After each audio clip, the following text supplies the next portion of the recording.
All right. It is Friday. We are fired up. Yes. And Fri-yay. Here we go. What up? It's about time to kick off with the Magic Mind. There you go. Do more, stress less. Exactly. Which is a great bumper sticker.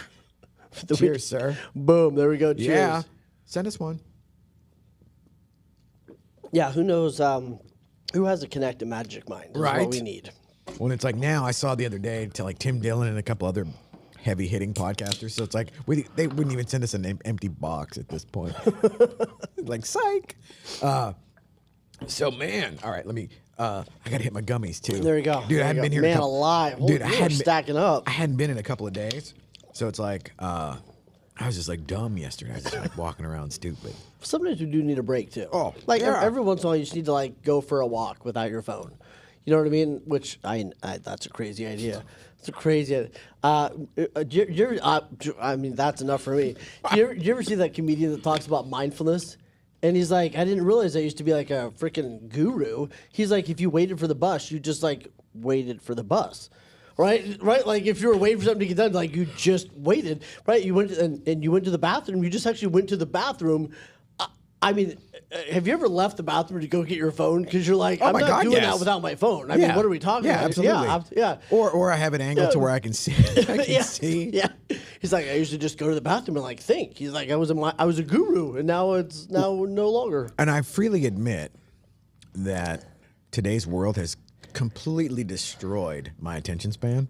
Oh. Where I will not sit through an entire movie.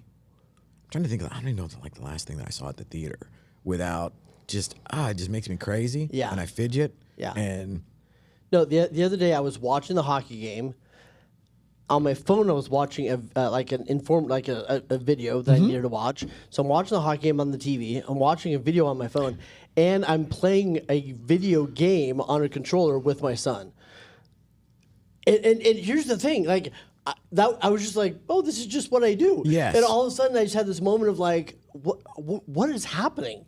Right, like you've got 3 inputs, you've got like all this stuff going, and there's room for more. Oh, and there's room for more. Yeah. Yes. Yeah. I don't know why I forgot about the toast.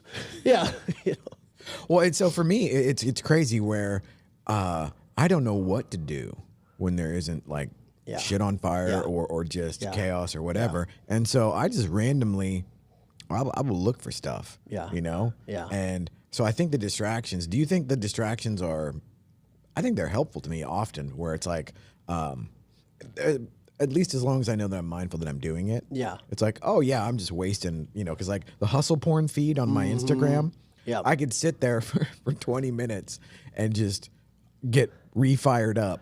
Yes. And then, but at the same time, like your dopamine is so maxed out. Like, are you actually that fired up? Like, are we actually getting anything done? Do you know what I mean? Well, that's what I mean. Right. Yes, so I get re-fired. Like I watched, I would tell my clients all the time, you watched 1,000 videos, did you make one? Like, I don't have time. Like, you watched 1,000. Right. And if you've watched 100 videos and you haven't made 2, like, then you are do you want to be a consumer or do you want to be a creator? And most of us have almost accidentally become consumers. And everybody else is getting paid because we're watching all these other videos, but we're not creating, right? Which, little side note, David Goggins reposted the video of our conversation yesterday. Whoa! And somebody sent it to me, and as of this morning, it was at like 5.2 million views. Bruh. So I'm like, I got somebody internet famous with me here today, dude. I mean that's crazy to have that much traction on that is insane. Dude. Yeah. Well, and that's how this all started. Yeah. Because because I showed Lance yesterday. I showed him the actual message I sent you. Yeah. On Facebook Messenger. Yeah. Whenever, because Jesus, I saw that the video at the back of your head. Yeah. In the stadium. Yeah. I probably saw that 17 different times. Yes. Repurposed feeds. Whatever. And. Of course, I love Goggins, so it's like I'm just going to look to see, like, I kind of know where this is going. Yes. And of course, as the content creator or whatever, I would figure, like, okay, well, they're not going to post this if this wasn't just fire and him just, like, dropping the hammer, which he did. He did. Yeah, but to that point, why do you think, I mean, that thing, I've looked across a couple of different platforms. I mean, it's at like 60 million views. Oh, yes. With all the different things. Why do you think that clip has done what it's done?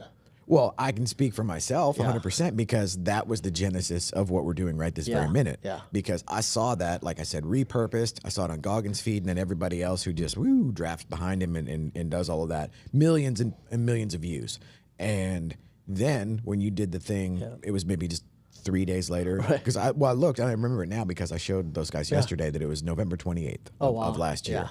And I said, hey, man, I don't know if shit happens for a reason, but in case it does, I've seen this fucking Goggins thing like 73 times. And when you did the thing, so for me personally, it was the fact that you told the truth in front of, because like there, I mean, Jesus, it's Goggins, all right? So it's like, I probably couldn't do one pull up right now with a gun to my head, but if he walked in the room, I could probably crank out 10. 100%, 100%. Yeah. So like, he'd be like, you want to run it to 100K? You're like, yeah, I do, and you would just start running. Right, with my flat feet and like stubby legs, I'm just like, I could do it. But there's that thing, and I think there's a certain spectrum or a certain swath of guys that the surface level of Goggins, where it's like, I'm the hardest, ever. It's like, okay, we want to be that because somewhere on a primal level, we realize like, okay, those dudes are needed. Like, regardless of everybody wanting to nerf the world in today's, universe or whatever, that's bullshit, dude. See how long that lasts when the lights go out. Right. Yeah. It's like everybody hates, toxic masculinity until they need to like call for help. Right. Exactly. And it's like, send the biggest, most aggressive dude you got, because I just got the can kicked out of me. Yeah, Send two of them. Yeah. And so there is that. And then, so like that has a magnetism there because, especially when you know his story, right? Like the whole thing, like fat. He goes, "He's a fat piece of shit," whatever. And then for him to have done it without today's, kind of almost like self-contained universe of hustle porn and manosphere or whatever you want to call it. So for him to actually do that and then tell the truth about that, and then so y'all were on the same page there, where it's like, okay, speaking from personal experience, like having 2 divorces, it's like when it comes time to tell everybody, that shit sucks, man. And so for me, lifelong, my embarrassment my kryptonite has always been embarrassment. It's like, oh, I could take an ass whipping, and I could take like the house burning down or crashing a car, or, just whatever. But like, dude, embarrass me and surprise me with some shit that's embarrassing in front of people that. And wouldn't you say that shame? Yeah, I mean, there's underneath that. Yeah, and the feeling of like, if I feel shameful or embarrassed or. For me, it's always been like my ego is tied to intellect. And there's this sort of like underlying thread of you should have known better. Because most of the time intellectually I did. Yeah. But no, I did. Yeah. Right. But we still are like these hairless apes running around with like our feelings and shit, Yeah. And so most people make decisions based on their feelings and then retroactively justify them. You make the facts fit the story that kind of helps them. But like with you, that thing with Goggins, and I think the killer was, what got me was where he goes like, what's your question? And you go, well, I got 2. And it's like the one I'm gonna, the one that I'll ask and the one I'm afraid to ask. I was like, damn, because I have no idea what that, I could hypothetically think of like what. No, I had like this great like PC question. There was like, something to do with leadership and whatever, you know what I mean? And then like I got up there, I was like, I remember being in line. I was like, I think I need to ask him something else, and it came out just in that moment. Yes, and it was a dude that was suffering that just needed some help. Yeah, well, and in that sort of like light going on in the recovery world, we call that the moment of clarity, because anybody that has a drug problem, especially if you're like physically addicted to something, like you can't sugarcoat that and spin that into a way like, no, dude, I'm only addicted to heroin like, a few days a week or whatever, Exactly. Yeah. So, but there is that moment where it's like this XY axis where the things converge, and all of a sudden, even though you've known what you were supposed to do for a long time and you've known what the answer was or whatever, or you've heard the same thing 1,000 times, it isn't until all those things line up, the stars align, and that moment of clarity hits where like now you can hear it. Yeah, absolutely. Yes. And so like you have that still small voice or whatever, and so you throw that out there, and then it wasn't even that, because in today's world, the move well, this is why I respect you, or not the only reason, but the move in today's world would be to take that piece, Yeah. and then put some spit shine on it and polish it up and say like, oh, this is what I meant to do all along. Right. And then like and then you jump in like Goggins mode or whatever. And you're like, this is what you do whenever you're confronted. Versus the real thing where I saw you, like I said, it would have been probably the 26th or 27th of November where you did the Facebook live. It was either live or you did just you talking into the phone, little misty eyed, little squishy. And because I didn't know it was you. Yeah. And nobody did. Like, Right. I knew who that was. I just couldn't remember. Yeah, exactly. And then, And like, where was that? That was at the Frisco baseball Rough stadium. Riders? Yeah, Rough Riders No Stadium. shit. Yeah. Okay. Yeah. Well, yeah. And so like for me, the thing that like closed the loop was the fact that you didn't just jump on it for clout. Yeah. It's like, hey man, here's that time that I had a really tough, because a lot of dudes in the, toxic masculinity world or whatever, they'll talk about shit in the past tense. They always talk about the past. Yeah. That's one of the things that, and I did a post or a video I think it was a post today where I was like, today's a shitty day. And I was like, today, Yes, I saw that. I'm depressed. Like today, You're I'm like, sad. I'm sad. Right. And the reason I did that was not because I needed anybody to, I didn't do that because I wanted people to feel sorry for me or anything like that. I did that because I'm so tired of people that go like, oh, I had a bad time. It used to be tough, and I had a friend that like never had a bad day that day, but it was always like last week. And I was like, well, last week I asked you how you were, and you said you were good. Yeah. And now it's like, so you're never being legit with me is how I feel like. It's always in the past. It's always I was, and now I'm better. And I think it's so important to be like, no, like, and for me, like, what was it, a couple weeks ago, like, that was a bad day. And I was having a hard time that day. I was depressed. I was sad, right? Yes. So it's like, hey, I'm there right now. Thank God I know what to do, and I have a plan, and I got good people around me, but, like, this is where I'm at right now. And I think that's the thing. And there's something about, again, to bring it into the world of recovery or whatever, because it just kind of spider webs into all of my life, but there's something about talking about the shit that certainly the old me would have considered embarrassing, Right. Or this is going to lower my social perception, in the eyes of others, because I was always doing perception management. Yeah, where it was like 100%. Yeah, and so the idea of talking about current events when they weren't shiny and cool, not doing that. Right. And so I find a lot of people are looking for permission to do stuff like that. Yeah. Where it's like, oh, I didn't know you could just get on there and say like, I'm having a bad day, or this is tough, or what, or fill in the blank. Well, we so don't want to be like that victim that's just like, poor me, poor me, poor me. Yes. So that's part of it. Then also it's like, are my clients watching? You know what I mean? Yeah, there is that. And then there's like, so it's tied Or my literally employees. or my employees. It's tied to like my actual financial security. You know what I mean? So emotional, it all comes in. So back to that, like I think that's why groups and stuff are so important. One of the things we just started doing was like we have these small groups that we're creating with like 15 people. They're kind of in similar places that come together once a quarter. And the reason we're doing this is because like they need a place. They need a place to come into. Everybody literally signs an NDA when they walk in the room, and it's like nothing's recorded. There's no videos. There's no pictures. No nothing, right? And it's like you were just gone for 24 hours, right? It's basically right. Like, hey, I'm going to Dallas for 24 hours, right? You don't get to tell anyone. It's like our Fight Club, right? But it's like it's the one room where. And this last time we did it, there was huge people that everybody would know in that room that are having real conversations, going like, I think I need to do this. I think I need to do I don't know what to do here. Like I'm struggling. And these people that like 90% is phenomenal, but like they all have something going on. And here's what I would say, is like you need to create and find that safe place to have those conversations. You may not be able to have them on Facebook all day long, Right. but you need to have them. Right. Like, well, and I love that. And I love the fact that it's very analog. right. Yeah, 100%. Because so I can't remember where it was earlier this week, but I was talking to some folks. It might have even been, I don't know, it all runs together. I'm doing stuff 7 days a week. But it was literally, if I hear another person talking about AI or this, that, or the other, it's like I'm going to just drive off a bridge.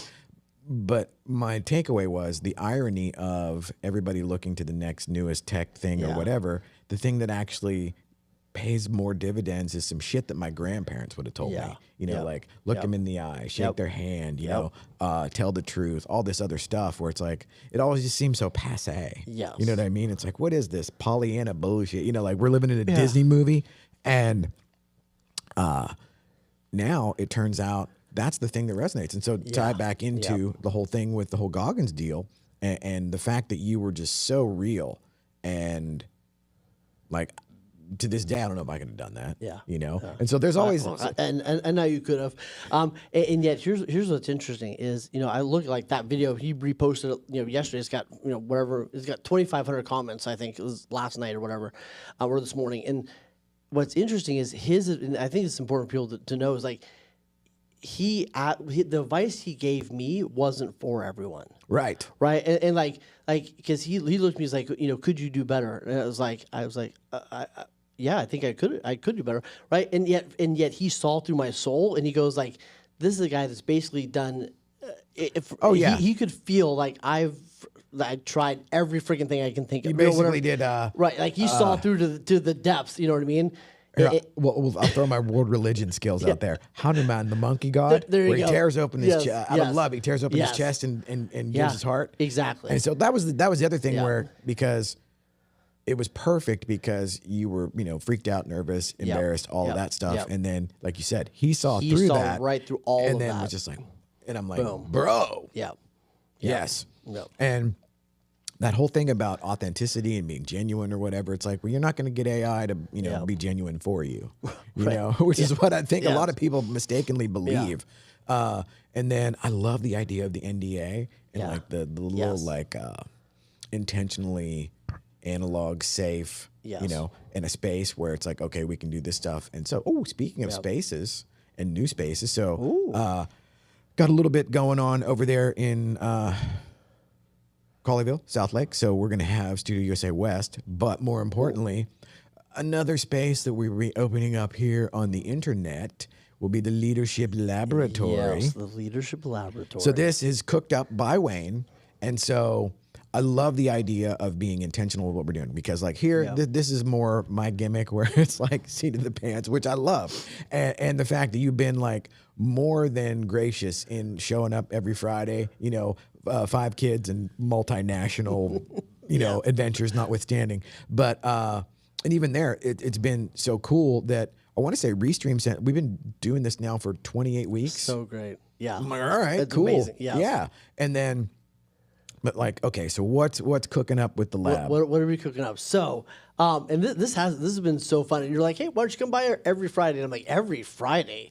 I'm like, you and I do not have time to just hang out, right? So I was like, all right, we'll try it out. Like, it's been awesome. And on top of that, I'm excited to go to actually launch Leadership Laboratory. And Leadership Laboratory is going to be about like the actual things that leaders need right now. So like yesterday we talked about like, here's an actual delegation process. Here's how you fire well. Here's what your people need from you right now and how to deliver that. Here's the right. So we're going to go into like, how do you be a better leader? Especially for those that are leading brokerages or real estate teams or other companies, but like nobody is really equipping the leaders in at least so much that I'm not seeing on the level that they need. They need real world. They don't need a bunch more hustle porn. They need like, hey, when your person says this, here's the question to ask them. Hey, when you're going through this, how do we take it from there? You know, and so going deep into those, giving them the formulas, giving them the stuff, and bring on some really great people that are actually legit leaders in the trenches. I love and it. having some of those conversations. So I'm thrilled to launch that. And so I absolutely believe that the universe rewards effort. Yes. That's sort of my underlying philosophy where it's like just suit up and show up, you know? And if you do that enough, everything just lines up. Absolutely. And so for me, like everything you just said there, I am terrible at. Now, I'm orders of magnitude better than when I started, but like when you start at like a -5, ramping up to a -2 is massive improvement. Because the thing that I have found, much to my surprise and the old me's dismay, it's all about people. It is. It really is, and it's funny because Jordan, shout out to Jordan and Lance. Jordan, probably like 2.5 years ago, he turned me on to the book Who Not How. And I'm like, oh yeah, dude, badass. I bought it on Audible or whatever, and it probably sat in my little library gimmick for at least 6 months, and then I don't know, I was driving somewhere at the ass end of nowhere, you know, like shooting something in Oklahoma or acreage out in. I got 6 hours. Exactly. And it's like, there was absolutely nothing new on my podcast feed that was riveting. So I throw that on, and it's just like alchemically, it's just changing my brain the whole way. And I'm like, oh man, maybe I was mistaken about, because my whole thing was, kind of you get to where you wear all the hats, and I had this. It's the combination of imposter syndrome and or anxiety of just not knowing how to let go.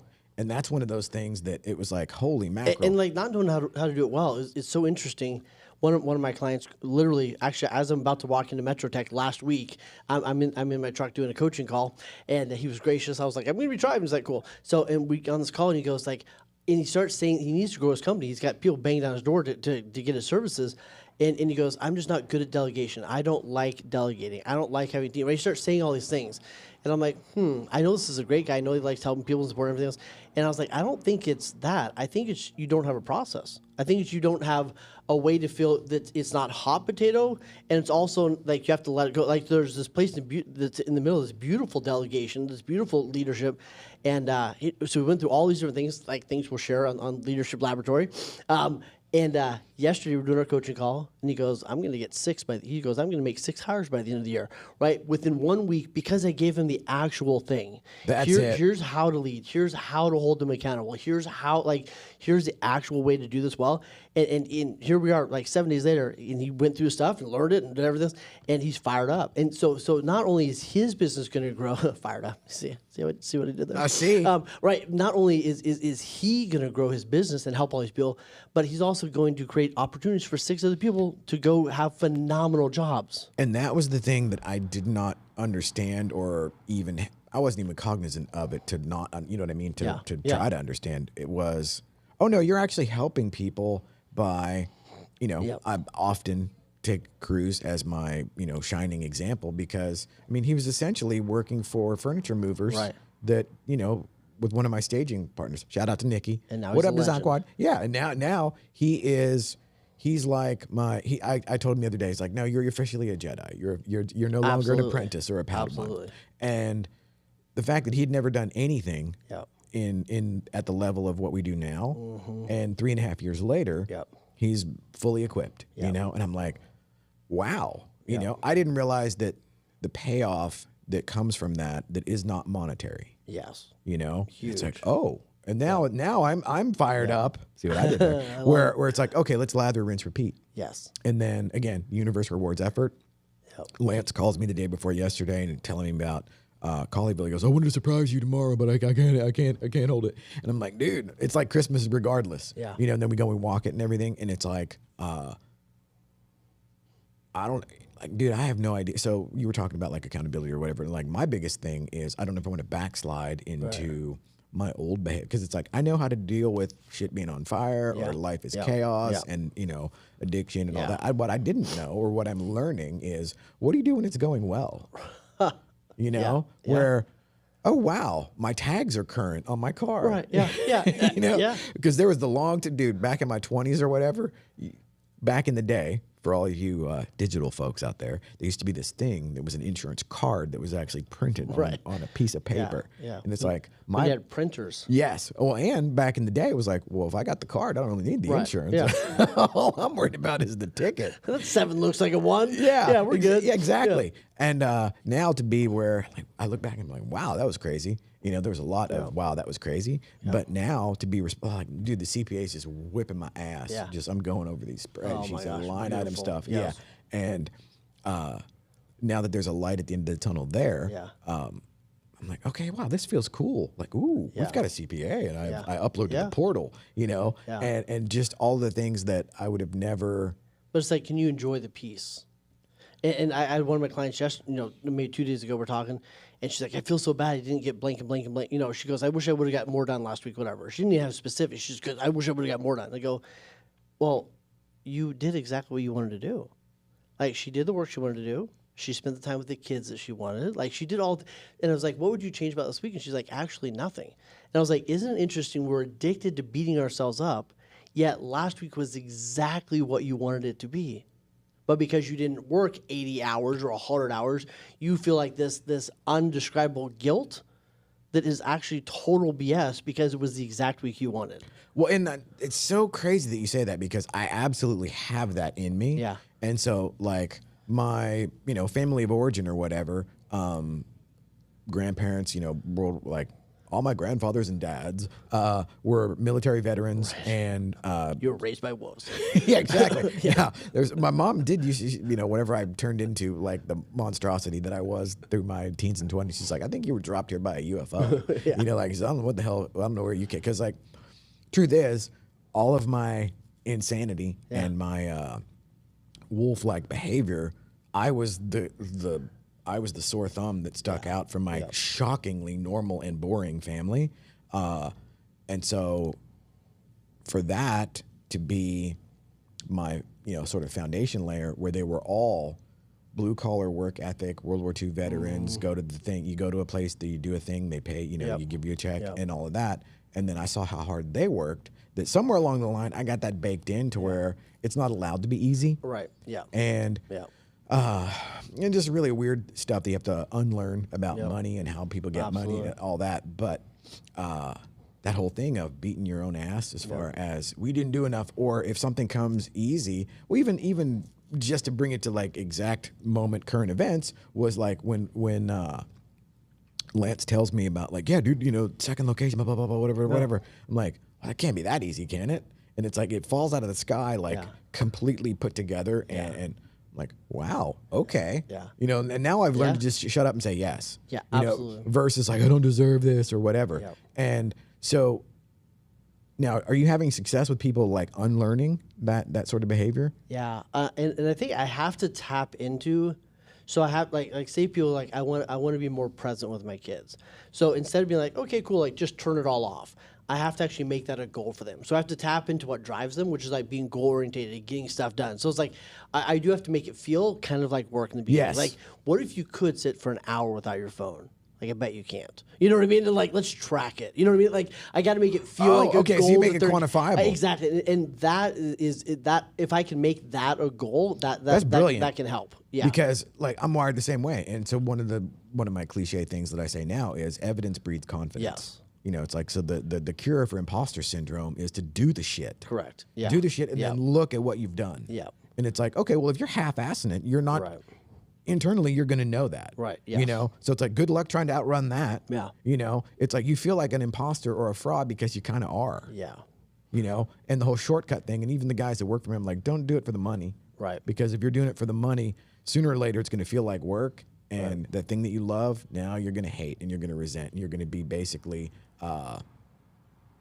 ungrateful for a thing that years ago you would have killed to just even sniff at, Well, and like you said, work hard. And we talked about this a couple months ago. If you can enjoy the game as much as you enjoy winning the game, enjoy playing as much as you enjoy winning, right? Celebrate the wins, but you got to figure out how do I enjoy playing at the same time. And it's so key. It doesn't mean it's always going to be easy, but like you've got to get that part dialed in. Absolutely. And that's one of the reasons why I am like dialing it in. It's like I am dying to do the leadership lab thing. So good. Because I will freely admit that you will drive the bus. I'll be in the sidecar, just going like, I didn't know that. That's going to be my mantra the whole time, because I can freely admit that everything that I've done so far has probably succeeded in spite of me, right? Rather than because of me. Yeah. Because I've learned so many things the hard way. Yeah. Which, well, the nice part is once the tumblers click and it all unlocks, it's pretty much that's baked in from here on. But dude, like I said, I could take ass whipping. Yeah. I could. And I have done the right thing for the wrong reasons before, and then figured out like, hey, hey, that wasn't, that turned out all right. But okay, so we're gonna dial that in, and then we're gonna have all sorts of intentional things. And so Ashley will be here. Shout out to Ashley. She'll be here shortly from Metroplex. So we got more stuff coming up there. So the next goal, I think, is maybe like a 2-hour gimmick that we do down there. We shoot it, we carve it up.